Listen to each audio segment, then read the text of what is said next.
Is this on? Yes. So this will take a couple of minutes, so I will just use the opportunity to maybe introduce the topic and the speakers to you, so that we can make some use of this time. And so our first speaker will be Miguel Rivas Venegas, who's just looking for a computer to to be able to project his images.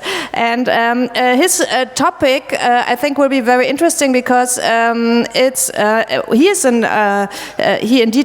a doctor in art history, but his research is more in the field of politics, and he's researching about the question, how do anti-feminist rhetorics work and what is their political aim? So he has looked at the Spanish new extreme right, the Spanish National-Populism, and has looked at what language they use and how, and I think auch why they need to put feminists down. So that's what we will be expecting now in this panel about art criticism and gender.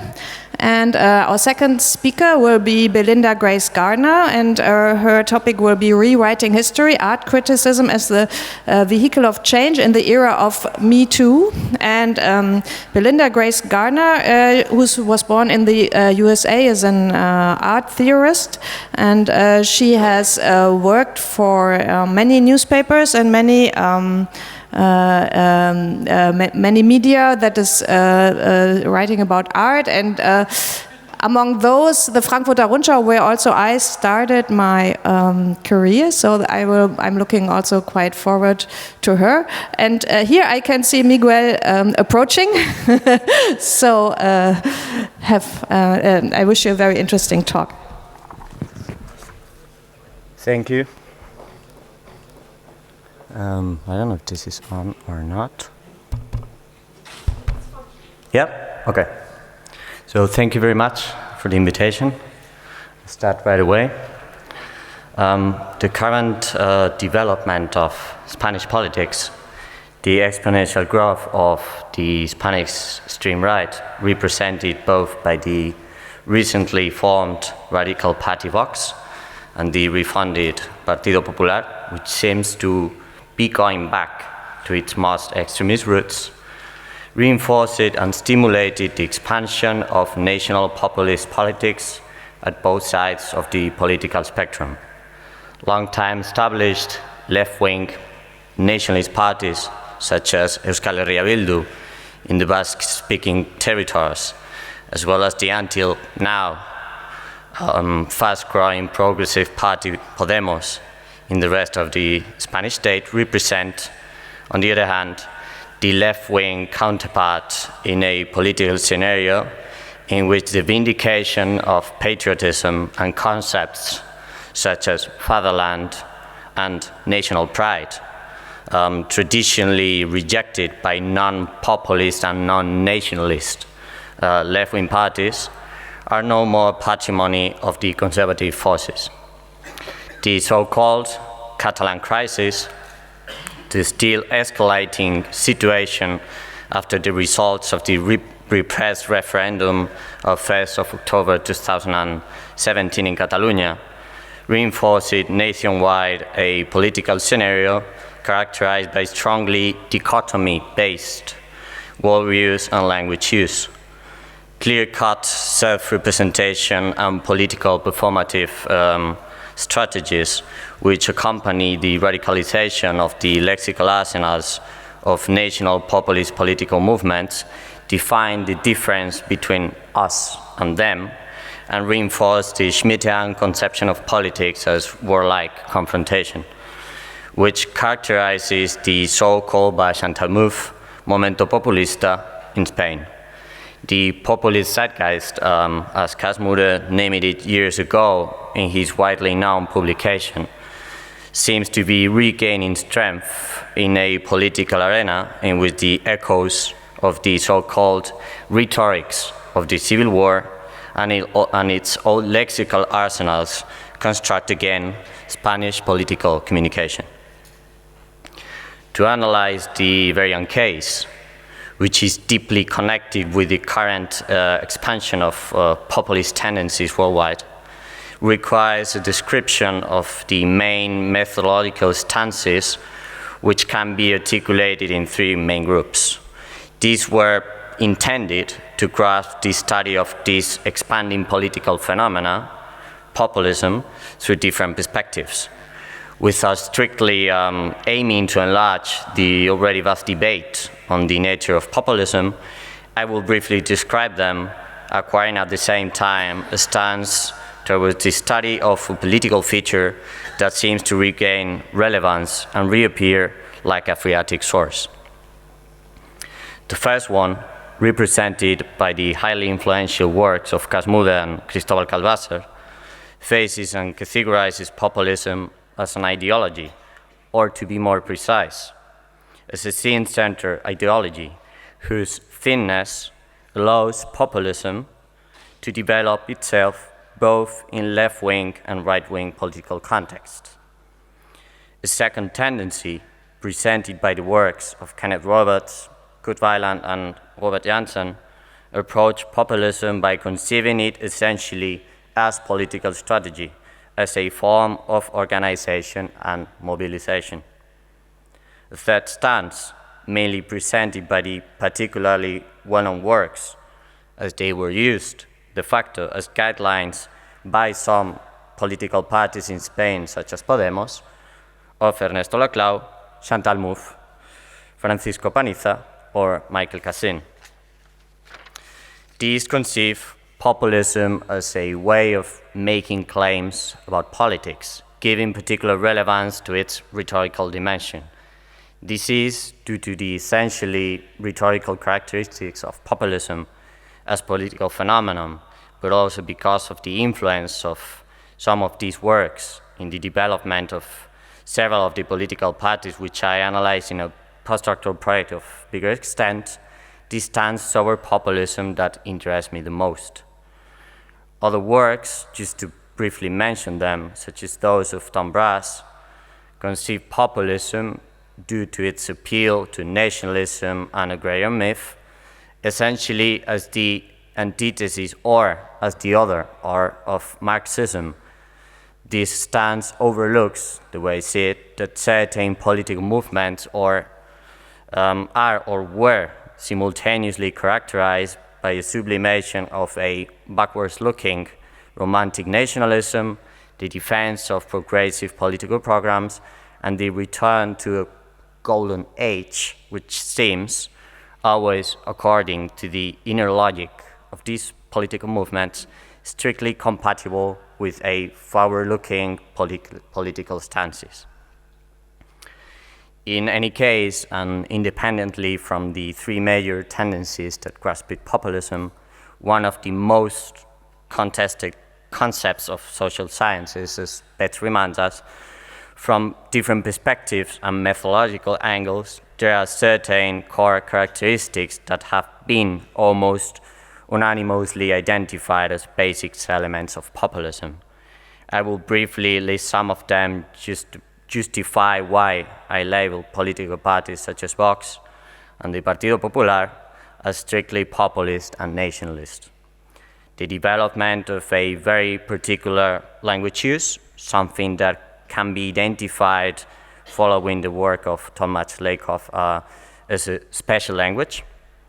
The sharply defined elaboration of a national self to be confronted, as we know, with a typified other, which is depicted as an outgroup and presented as pathological in highly Freud-find Schmittian terms.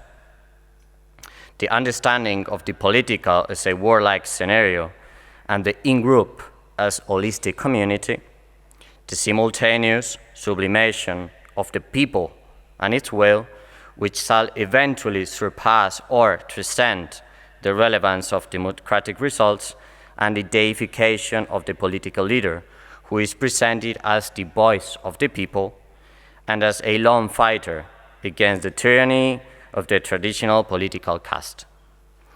In the specific case of right-wing populism, the assemblage of this holistic community above mentioned implies as well the construction of stiff, radically defined, gender roles for those identified as part of the in-group, and also for those who articulate their nemesis. All of these core characteristics have, unsurprisingly and logically, a visible impact in the assemblage and development of the populist Sprachverwendung, so language use, and its lexical arsenals. In some cases, particularly in the case or in the context of right-wing extremism and its so-called lingua quarta imperi, as defined by Robert Griffin, can derive and transform into a radical anti-lingua. And I follow here the classic definition of Italo Calvino. Can we have the next picture? Oh, thanks. Yeah, that's okay. Yeah, and I quote, next picture, please, again. Thanks. The gender equality and protection law promotes and funds the war between genders. It ideologically corrupts language and will poison, until their effective extinction, heterosexual relations with an unacceptable judicial intermission in the private sphere of the citizens. It starts from the premise of presumption of the male's guilt in sexual relations, which are de facto consensually agreed. This is Vox communique on the, according to their own words, wrongly called gender-based violence law. Vox, the extreme right party founded in 2013, self-presented itself as the only alternative to the, and I quote, coward right with complexes, and I say revulsive to Catalan and Basque nationalism, Podemos, Chavismo, gender ideology, according to their words, and gender jihadism. I'm always obviously quoting Vox. In the period of end 2016, beginning 2019, Vox turned political irrelevance into nationwide success. The 47,000 votes of 2016 general elections became 2.6 million in April 2019, and granted the extreme right-wingers 24 seats in the Congress. There are clearly two aspects that provoked during these 3 years the escalation of a political alternative whose values are based on the defense of white male privilege and national unionist radical populism. In one hand, the polarization of Spanish public opinion in relationship with the Catalan political crisis, but also the paranoia of the so-called by right-wing extremist feminization of society, the everyday stronger mass mobilizations against gender inequality and violence against women. To take a revealing example, the last 8th of March, 450,000 people demonstrated in Madrid and 200,000 in Bilbao, and the outcome of one of the most followable trials of the last years. And I'm referring to the one against the self-labeled Manada, to be translated as Wolfpack, a group of 5 men, some of them police officers and soldiers, who mass raped an 18-year-old girl during the celebration of San Fermín in the city of Pamplona in 2016. Certain conservative, anti-feminist sectors of male public opinion reacted in social media to this trial as it was a political or politicized trial against men. The result of the trials were, as I will explain it later in detail, used by Vox to stir up hatred against the gender-based law. The majority of voters of this party, as official statistics reveal, are men between 35 and 44 years old, living in small villages and self-identified as extreme right-wingers. Most of the political success of Vox is to be directly related, as I said, with the fake news campaigns in the social media, which also counted with the support and assessment of an already well-known alternative right media guru, Steve Bannon. Their propagandistic formula presents no great differences to those of similar nationalist, populist political actors worldwide. a strongly anti-elite discourse is accompanied with a clear-cut definition of an external enemy, in this case some unclear form of extreme left complot-like interventionism, an internal other, in this case the nationalists and their so-called allies, so the center-left parties, from the Social Democrats to Podemos, and a radical defense of Spanish cultural values, considered in danger because of the corrosive action of peripheral nationalism, radical feminism, and immigration. Of course, the fight against this so-called gender ideology is also in the Spanish case a factor which implies the development of extremely aggressive lexical arsenals articulated through a very simple but apparently very effective idea. The heterosexual male, and with him, the mere survival of the national community is in danger. This paranoid idea of extinction has been, in fact, the core of the official discourse of the most radical wings of Spanish Catholic Church for years. It has been, until now, more or less quoted and followed by the Partido Popular, but the escalation of Vox has also radicalized the discourse of the traditional right-wing party. Next picture, please. Thank you. Pablo Casado, president of the Partido Popular and a presidential candidate since June 2018, stimulated this paranoia by frontally charging against women's rights, claiming that abortion law should go back to its most restrictive version of 1985. The reason to stop the, please, next picture. Thank you. And I quote, abortion happy hour promoted by the left. Because women, and I quote this man again, should be very aware and correctly understand what it implies to have a baby inside. Needless to say, the 30-year-old congressman knows very well what it means to be pregnant.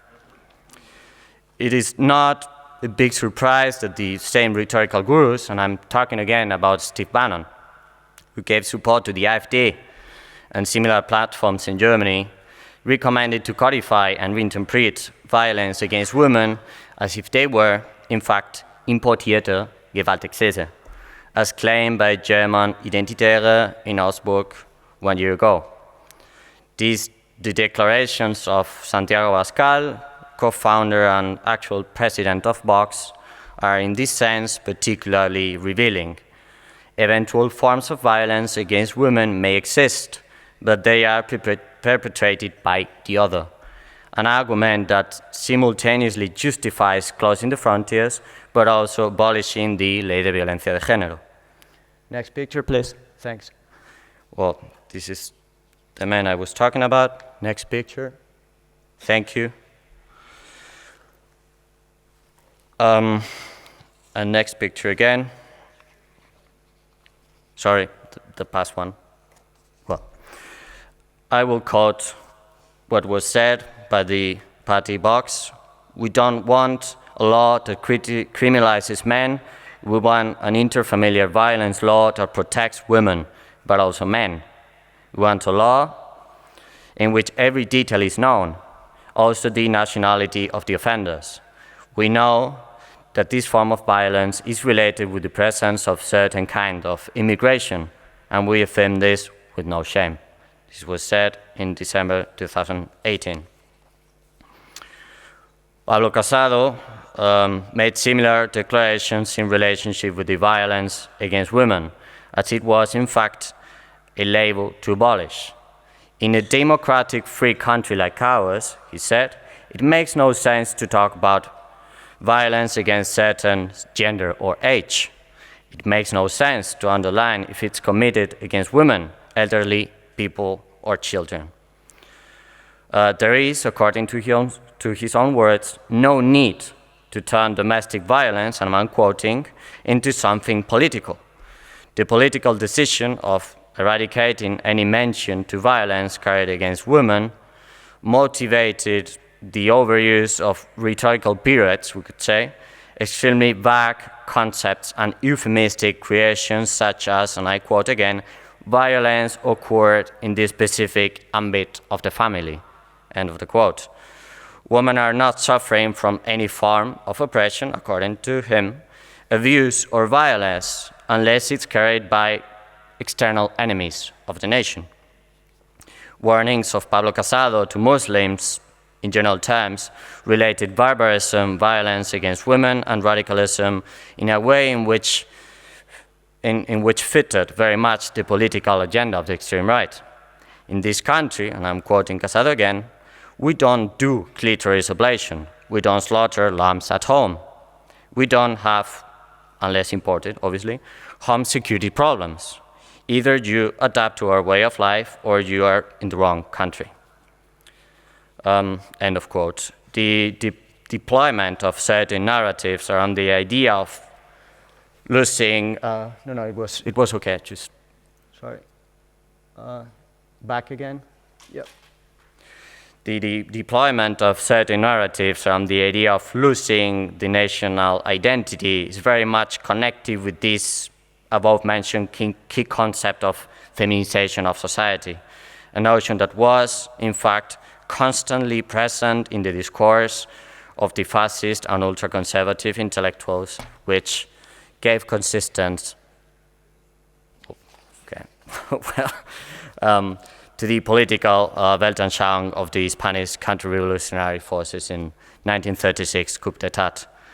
I will quote in this sense the words of MP Rocío Monasterio in relationship with the Spanish Ley de Violencia de Género, approved in 2004 to guarantee more protection for women.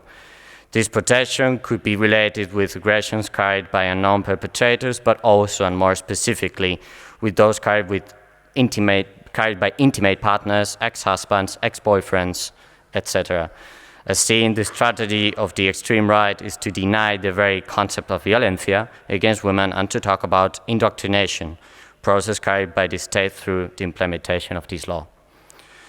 The law of gender ideology, and I'm quoting, it not only destroys the very principle of equality, it also badly violates the rights of freedom of the Spaniards. It is a law that is based on non-scientific parameters. It is a law that claims that our gender identity depends on our desire and will. This is wrong.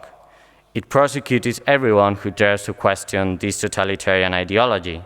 It frontally attacks the freedom of, for example, the media, which is obliged to follow certain protocols, certain language use, which is obliged to tell this doctrine. Under this law, a father could lose the custody of his son if he refuses to give hormones when he's 8 years old. Well, due that I don't have many time left, I will end my talk with some words, and I hope we can continue discussing the debate. Today I briefly talked about the lexical arsenals of the Spanish extreme right, but in fact I could have done a very similar discourse about the language use of German right-wing populism. I am sure that many present here today could not avoid thinking about similar political Sprachverwendung, which is now emanating from the hate speech of German and transnational national-populism. Well-known reflections of Simone de Beauvoir seem to acquire now more significance during the rise of nationalism and its dichotomous warriors, and I quote Simone. Never forget that the political, economical, or religious crisis will be enough to cast doubt on women's rights. These rights will never be bested. You have to stay vigilant your whole life. It is our duty as Democrats, as scholars, and as feminists to keep these words in mind. Thank you.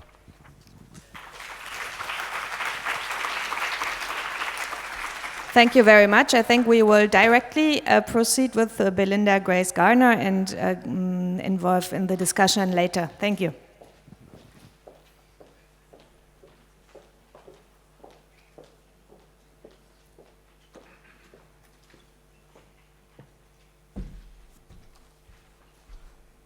see if I can be heard, I guess. Yes? So, can we have the images, maybe? Okay. No, I don't think so. I'll just start. Although it would be good to have the image of the people I'm going to talk about right now. Referring to themselves as the conscience of the art world, the Guerrilla Girls kicked off a poster campaign in 1985 entitled Guerrilla Girls Talk Back, that expanded into a 30-piece portfolio. It was directed against art institutions, curators. Please, the next one. Yeah, that's the one I was looking for.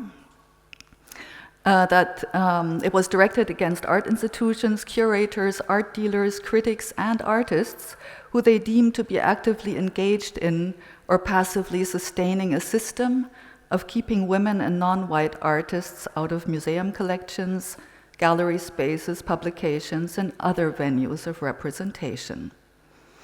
The feminist female artists and activist group that everybody knows, obviously, but I will, still mention how they formed and why, was initially formed as a retort to the International Survey of Painting and Sculpture, presented at the New York Museum of Modern Art in 1984. This exhibition featured works by 169 artists, of which less than 10% were women, which is quite amazing if one, lets it sink in for a moment. Shielding their individual identities behind their meanwhile emblematic guerrilla costumes, which were chosen purposefully to be slightly ridiculous, the Guerrilla Girls launched a long-term performative multimedia art project in the mid-1980s that radically questions the exclusion of women in the art world with irony and a biting sense of humor, and that is still going strong more than 3 decades later. One of the first posters, there it is, in the portfolio published in 1985 called out well-known art critics of the day, some of them still active now, in bold letters, quote, you can read it there, these critics don't write enough about women artists, end of quote. Apart from prominent male writers, those listed also included female art critics who themselves, of course, constituted and still constitute a minority in the upper ranks of art publishing. Another poster published in 1986 was dedicated to the question, quote, which art mag was worst for women last year?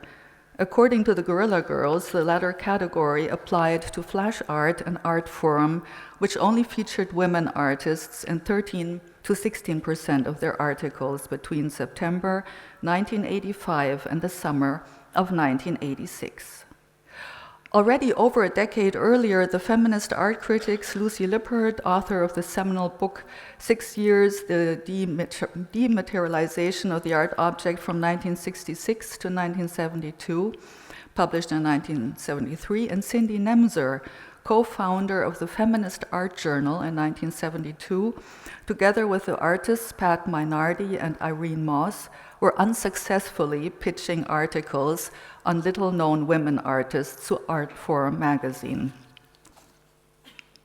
As stated on Nemser's website, the New York-based feminist art journal, quote, sought to expose misogynist discrimination that dominated the arts and advocate for women artists, both past and present, end of quote. The quarterly ran between 1972 and 1977, reaching a circulation of 8,000 with subscribers throughout the United States and other parts of the world. Unfortunately, this was not enough to massively enlighten a broader public.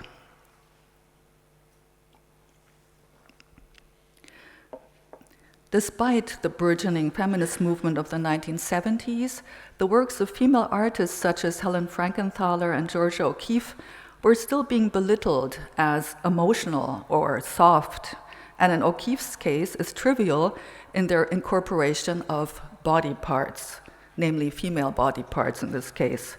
The former assessment coming from famed minimal artist Donald Judd, the latter from influential critic, also an artist and novelist, Peter Plagens, who disparaged O'Keeffe in one of his many articles for art forum. Nemzer's text dedicated to stereotypes and women artists, which was included in the first issue of the feminist art journal, had earlier been discarded by Art in America's prominent editor Brian O'Doherty, author of the hugely popular book Inside the White Cube. In a recent article entitled Criticism, a Feminist Reckoning, published this spring in a meanwhile emancipation-wise more evolved Art in America, the author Olivia Gauthier points out how, long before Me Too, Nemzer and other feminist activists were already calling out exclusion and discrimination of women in the art world. Gauthier cites a letter from the late 1970s in which Nemzer outlines the journal's ethos, quote, "We believe that art has the power to change people's thinking and their lives for the better, and that at this moment in history, women's art is moving quickly and forcefully in this direction." End of quote. This was not necessarily the case, as we know. Both Lucy Lippard and Cindy Nemzer have been driving forces of champion women's art production, as well as of breaking through the deeply entrenched chauvinist agenda of looking at and discussing art created by women in their writing. Still, it has taken decades and arguably the vast circulation made possible by the emergence of the internet and online social media to mark the major shift that we now see in the wake of Me Too. Plus, of course, a political climate of right-wing politics and misogynist political agenda that has been, on the rise ever since Trump and other politicians, in quotes, have, entered the stage. For centuries, the male gaze has permeated all possible framings of women's art production and reflection, extending from how women have been excluded from university programs and the pages of publications dedicated to the reception and discussion of art, to their depiction and works of art and the representation of their own works of art in the museum space, where the institutionalized exclusion and systematic ignorance of female art production has manifested itself particularly blatantly.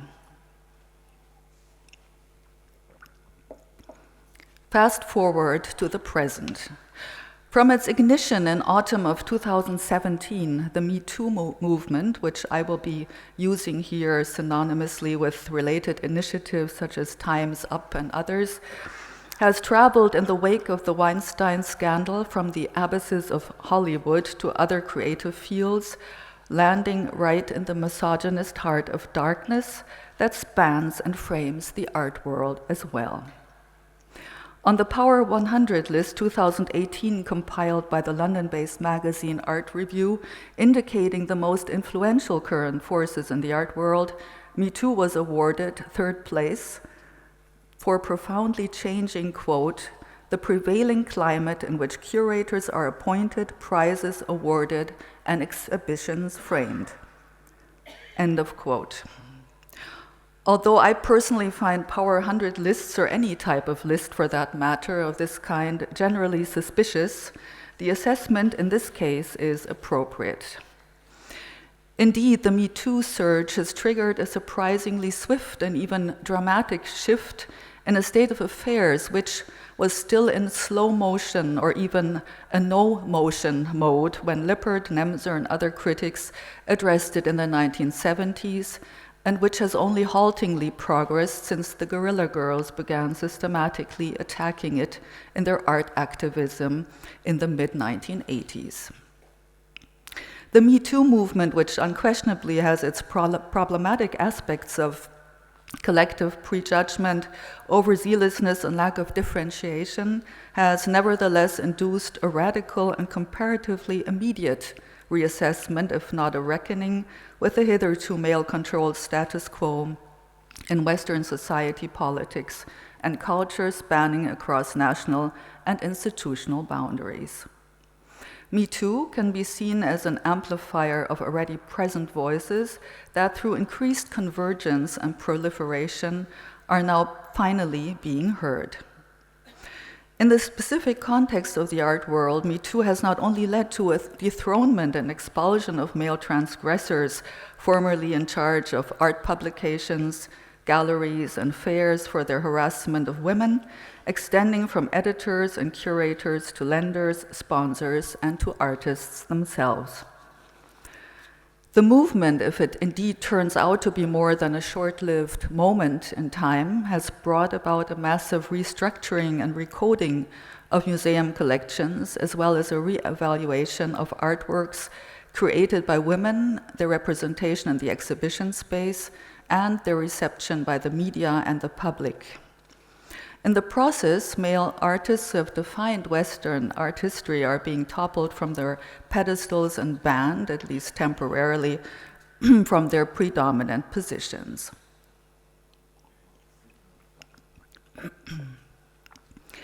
Male artists have thus become subjects of controversies ranging from the well-documented demand for the removal of Balthus' sexualized painting of a young girl, Thérèse Dreaming. We talked or heard about this briefly today already.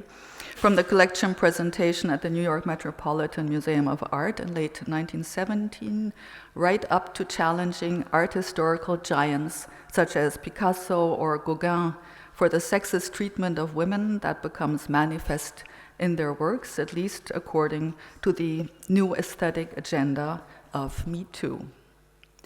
Ultimately, this clears the way for a more general reckoning with the male-defined history of art through the ages and cultural contexts, a prospect that appears to have greatly alarmed New York Magazine art critic Jerry Saltz, echoing a rising concern about censorship and a resulting denigration and banishment of the traditional male rulers and incunabula of art history elicited in the wake of the recent Me Too debates.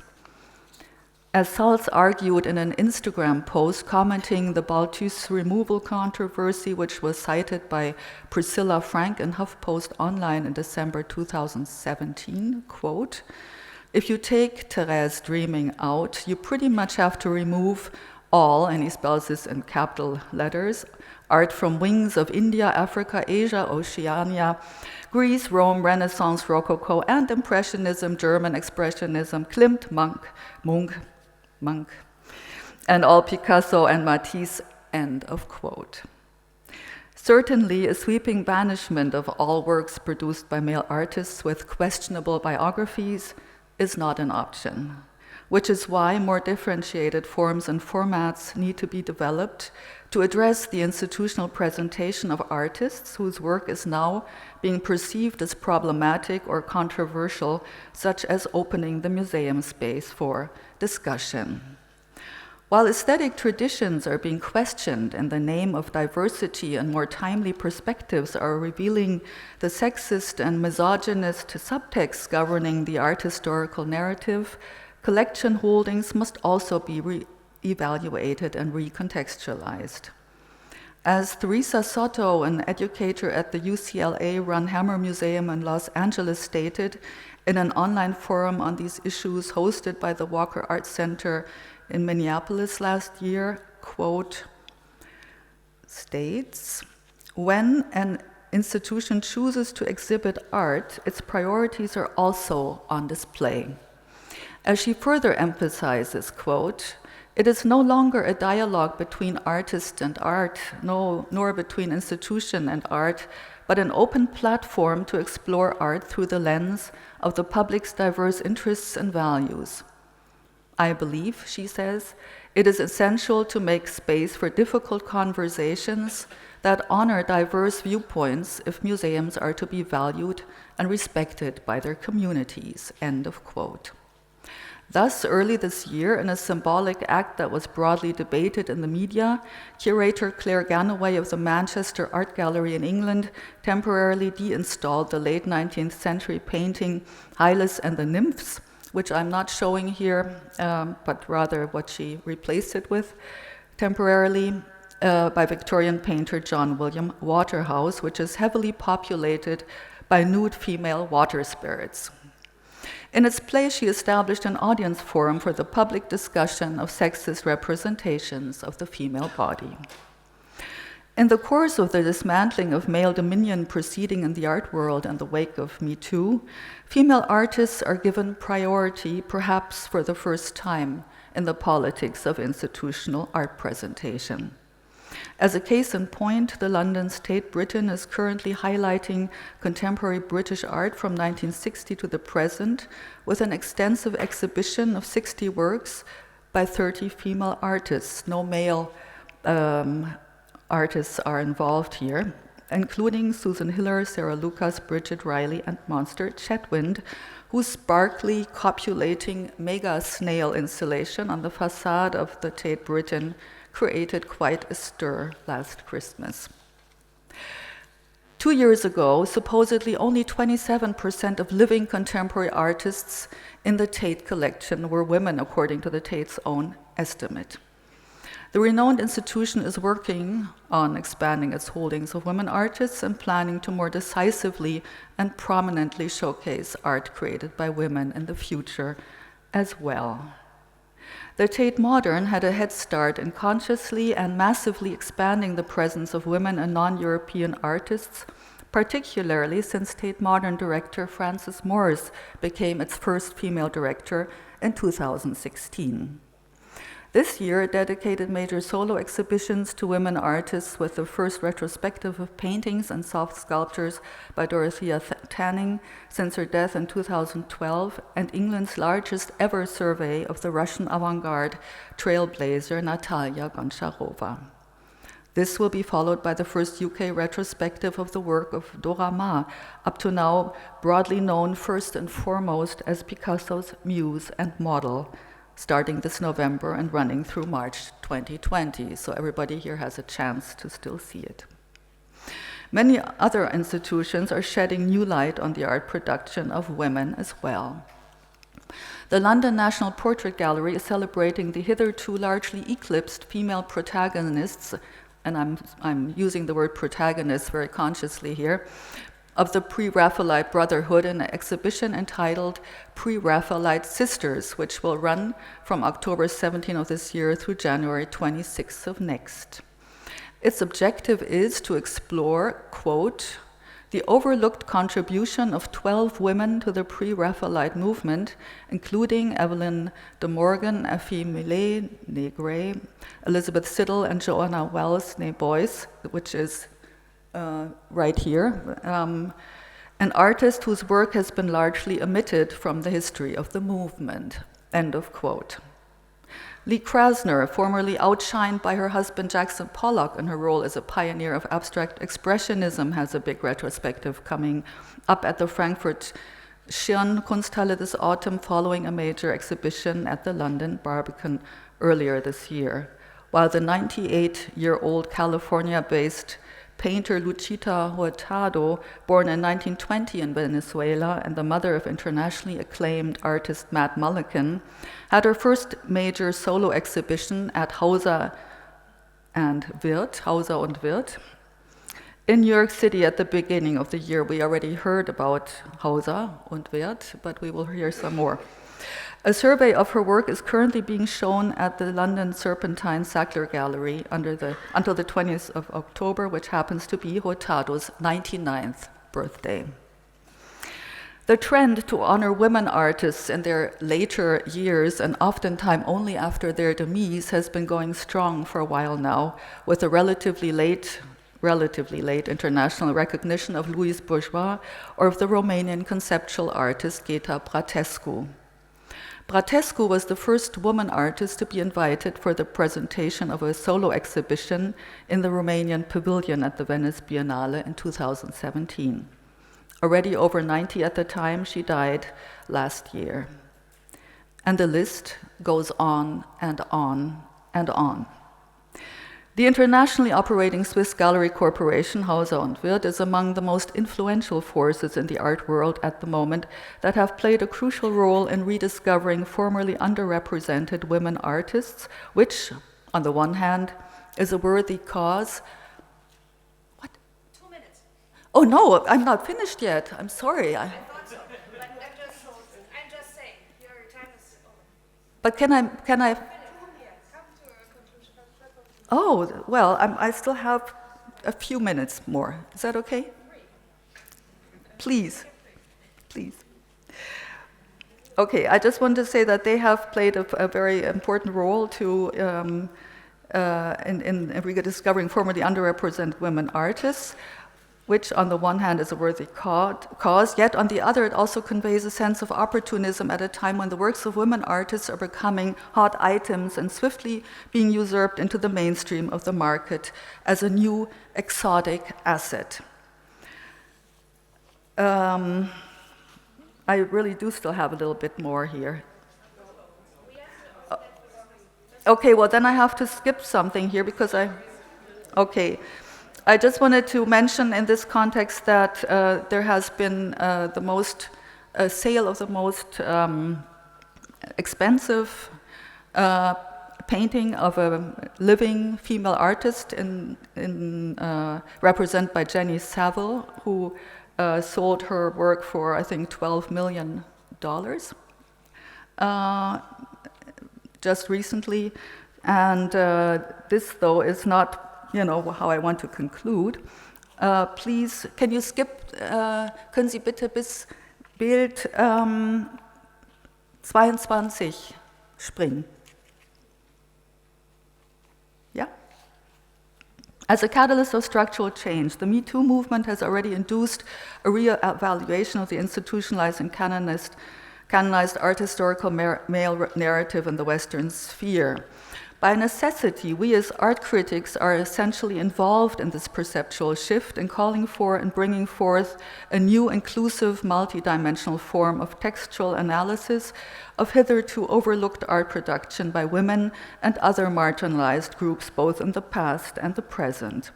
A critical poetics that not only reacts to and describes but actually triggers a reinvention of the art historical saga while revealing power structures that engendered this narrative and kept it going for so long. Jetzt bitte nochmal springen. Und zwar zu Bild 24. At this point in time, art criticism has the opportunity to become a crucial vehicle for a recognition of marginalized and/or disregarded art created by women, extending to people of color and members of other groups who have been subject to discrimination on the basis of their gender identity, race, social class, or belief system through the eras and who are still being discriminated against today. In its most radical consequence, this would lead to a rewriting of art history as an inclusive narrative of consistent excellence and significance of those hitherto marginalized in the realm of art. And I'm almost finished here. In her introductory survey of the major overview, Art and Feminism, that's right, edited by Helena Reckitt and first published in 2001, the feminist scholar and performance specialist Peggy Phelan notes, quote, "Writing about art has traditionally been concerned with that which is interior to the frame, whereas feminism has focused primarily on what lies outside the frame of patriarchal logic, representation, history, and justice. Feminist writing about art has tried, with varying degrees of success, to forge a language alert to the movement at the edge of the frame across the hybrid border that marks the distinction between the visible and the invisible, the known and the unknown," end of quote. The comprehensive questioning of the status quo should not result in museums being emptied of their collection holdings or the history of art being entirely depleted of their former male artist stars.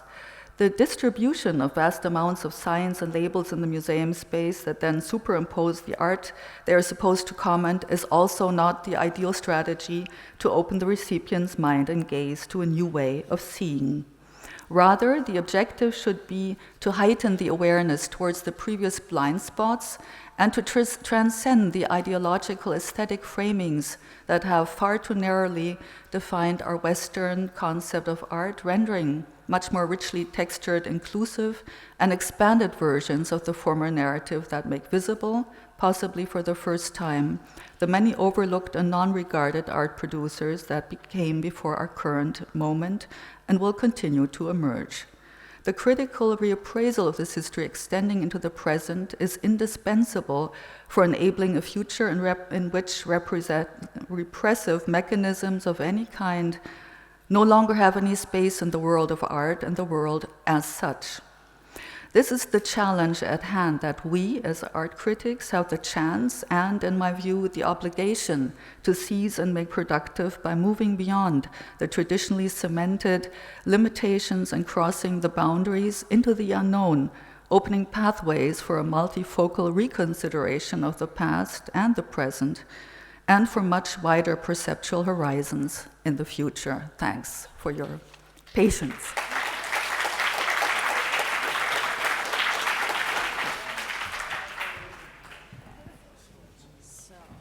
Maybe I sit here. Okay, thank you very much. First, I would like to come back to Miguel, and I think it was very interesting to really hear the actual words. I mean, I think that was really good to, we heard your facts, we heard your words, this is kind of the reality we are facing, and I'm just wondering, actually your formation is that of an art critic. Does that help you in any ways in this kind of research, or is that something that doesn't have much to do with what you're doing now? Yeah, actually, it's very much convenient because I'm not only working with lexical, so to say. I'm not only working with texts, I'm also working with visual communication, which is not part of what I wanted to present today, but it's part of this research that I'm carrying right now in relationship with a national populism, not only in the case of the extreme right, but also in the case of the so-called patriotic left, which is something that might sound a little bit new for some people here, but in the Basque country, it has a long tradition. So actually, yes, it's, I would say it's like the second main part of my work is to work specifically with images, which could be images in the social media or political posters or what I call political performances. And in this case, logically, being an art historian is quite useful because many political scientists or many people working as political scientists maybe do not have or do not use that often the tools, the analysis tools that you can develop as art historian or as a scholar working with political iconography. Mm-hmm.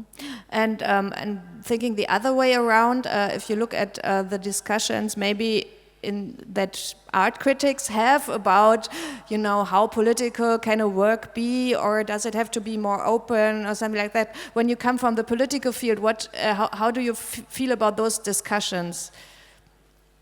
Do you think that art can do something in this problem of populism?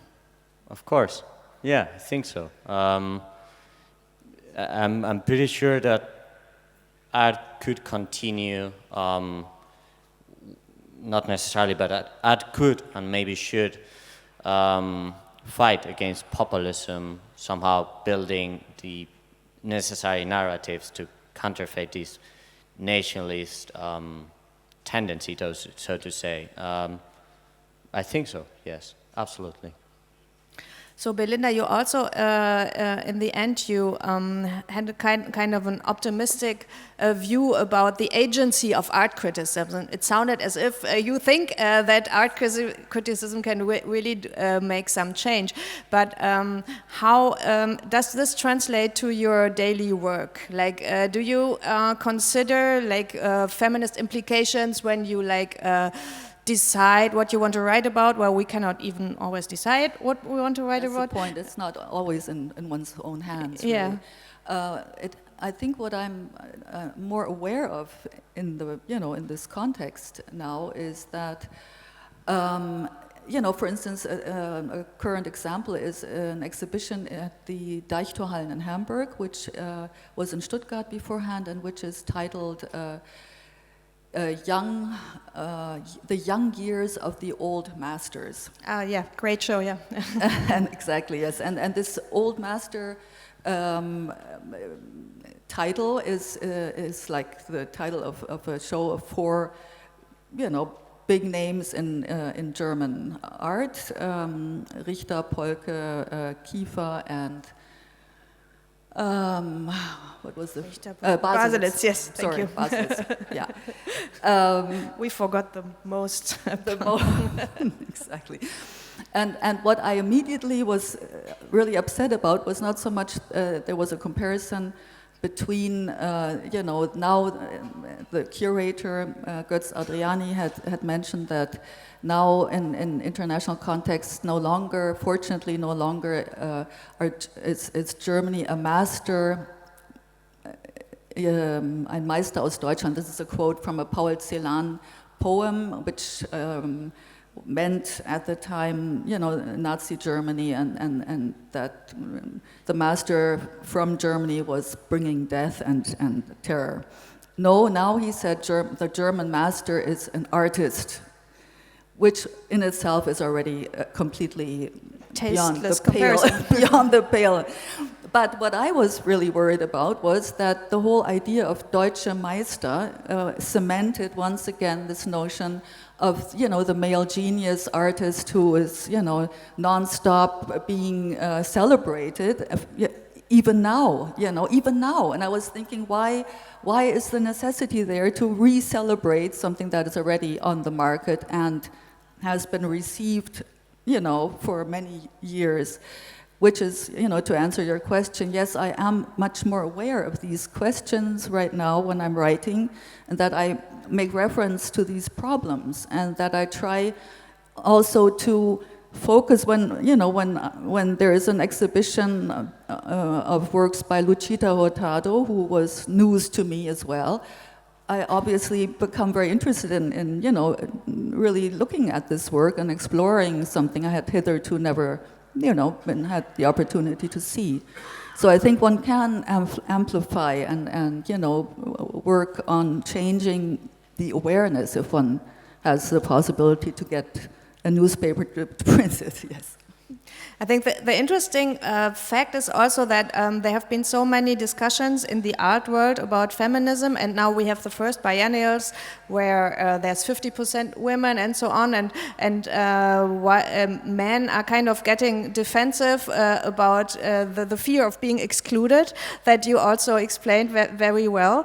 This is the one, and so one could think, well, women have already won the game, but then when you look at the numbers, also at the prices, they haven't. So is there, maybe this is my question to you, are we too naive sometimes to think that feminism has already won so much? Yes, very much. I mean, I think we have to remain optimistic, but at the same time we have to be very conscious that we're facing again the comeback of this populist zeitgeist, which also implies the comeback of this fear of the feminization of society, which is, at least referring to the Spanish case, this discourse of the society became too much feminine, whatever that means, according to these men.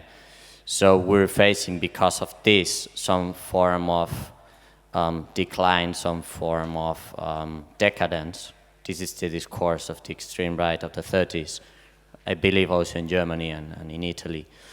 The fact that this discourse is coming back, and the fact that this discourse is part of the discourse of the governments in many countries. I mean, if we take a look around, we have people like Trump in power, we have Boris Johnson, we have Fidesz in Hungary, we have the Spanish extreme right growing pretty fast.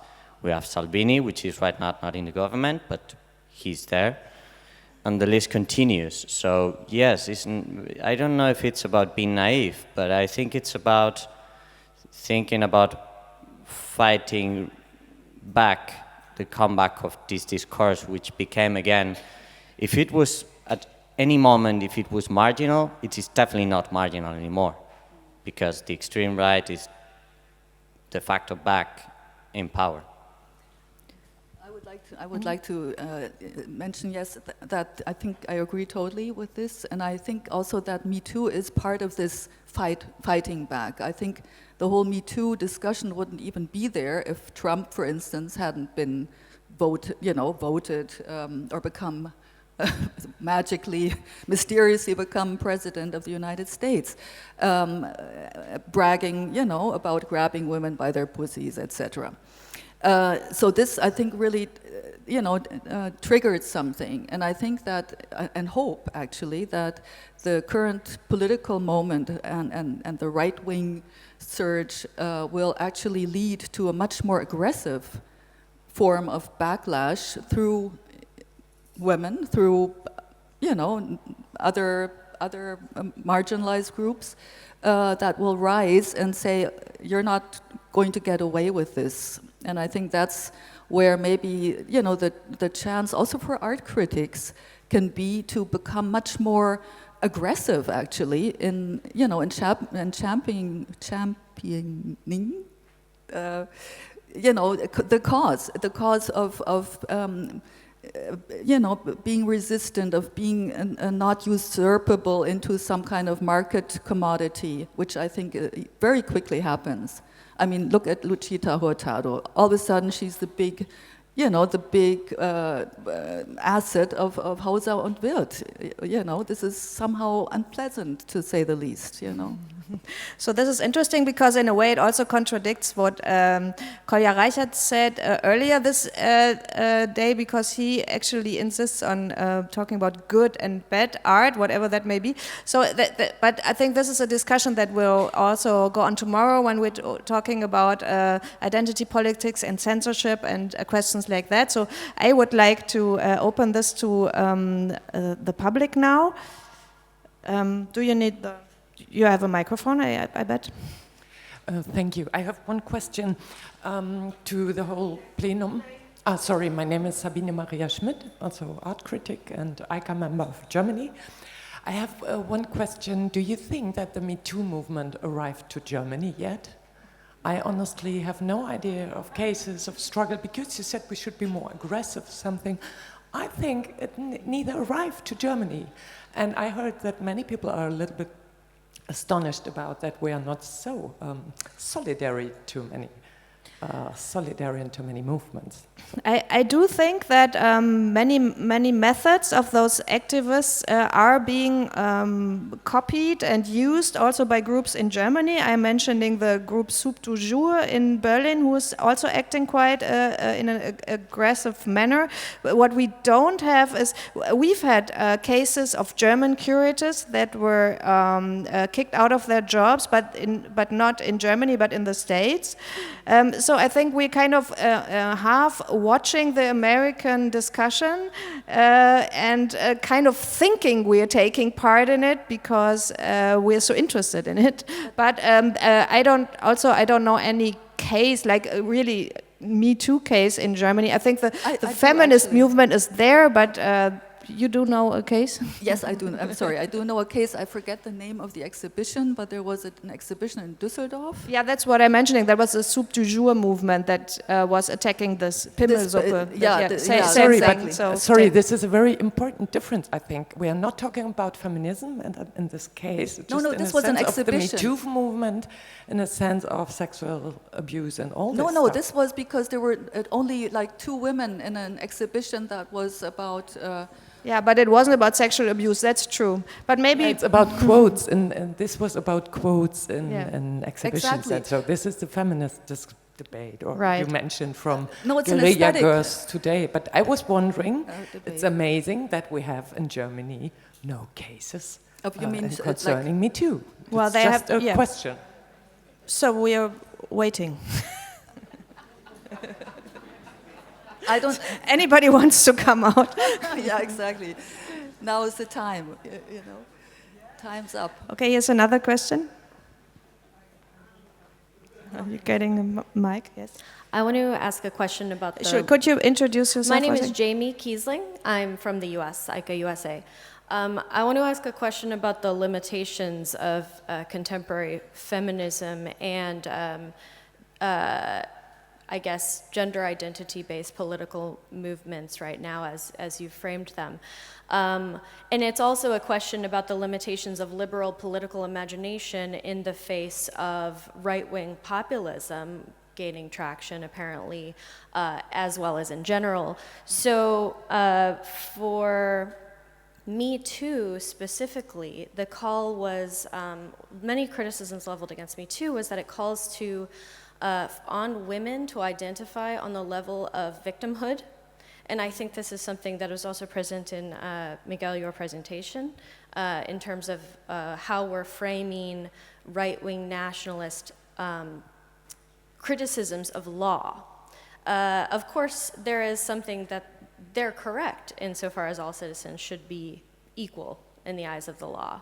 You know, so there's no left coherent kind of argument to present that idea, right? So basically my question is, in general, what is the limitation of this political imagination, that of Me Too, but also other contemporary feminisms?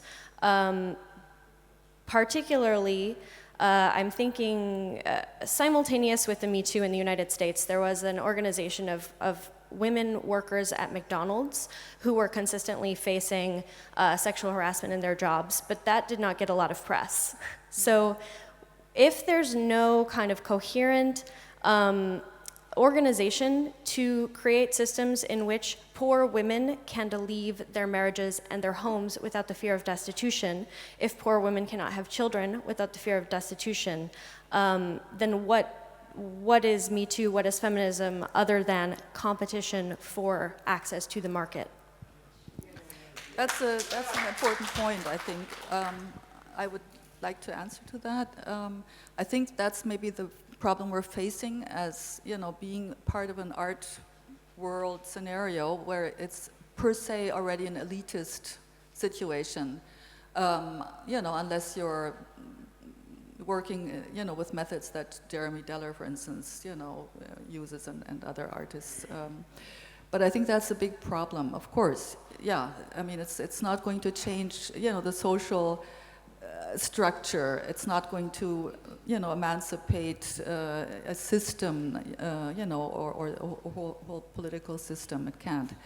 I think that's something we have to face if we're, you know, writing about art, which is definitely something that not everybody has access to and is already, you know, a very exclusive kind of circle, even if there's a global art market world, etc.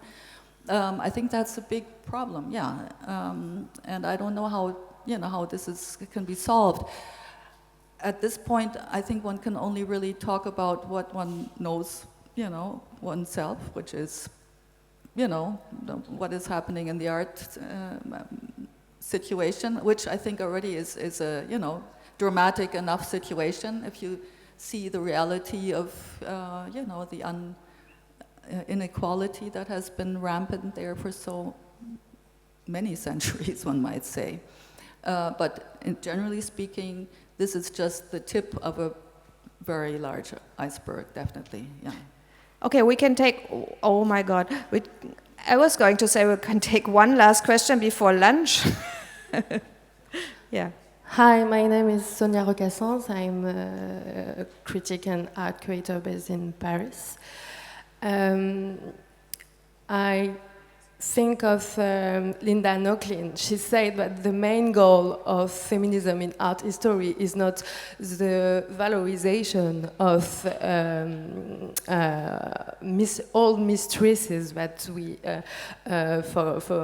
forget, but to the deconstruction of the concept of genius, artist as genius, because it's a concept based on colonialism, on patriarchy, on imperialism, and on capitalism. So for me, it's also important to have it in mind, and for me, it's also the maybe that why we failed, for example, during the 70s, because we had a movement of women on the artistic world. They had exhibitions, but then the 80s arrived and they disappeared. It was the case, for example, in France.